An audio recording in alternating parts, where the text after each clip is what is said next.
আসসালামু আলাইকুম। Bright cotton কাপড়ের উপরে এই ড্রেসটি করা হয়েছে। মাশাআল্লাহ, ড্রেসটি দেখতে অনেক সুন্দর। এই ড্রেসটিতে আমি 3টি ব্রাইট কটন কাপড় কেটে জোড়া লাগিয়ে তারপরে ডিজাইনটি করেছি এবং সাথে কাটওয়ার্ক ডিজাইন করে দিয়েছি।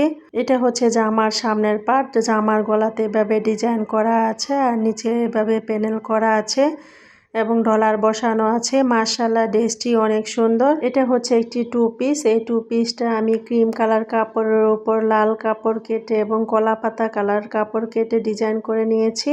জামাটার লম্বা হবে 47 থেকে 48 ইঞ্চি এবং হাতাটা লম্বা হবে 22 ইঞ্চি। আর এটা হচ্ছে হাতার অংশ। হাতার অংশে এভাবে আমি কাটওয়ার্ক ডিজাইন করে নিয়েছি। আর এটা হচ্ছে ব্যাক পার্ট। ব্যাক পার্টেও পিছনে হালকা একটু কাজ দিয়েছি।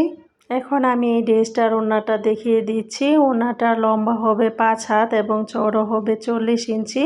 ওড়নাটার চারপাশে সুন্দর করে পাইপিং করে দেওয়া আছে। এই ড্রেসটার ওড়নাটা এত সুন্দর হয়েছে এবং একদম ইউনিক হয়েছে। ওড়নাটার মাঝখানে আমি এভাবে রাউন্ড ডিজাইন করে নিয়েছি এবং সম্পূর্ণ ওড়নাতে ছিটানো কাজ দেওয়া আছে। এই কাটওয়ার্ক ডিজাইনের ড্রেসগুলো না দেখতে মাশাআল্লাহ অনেক ভালো হয়।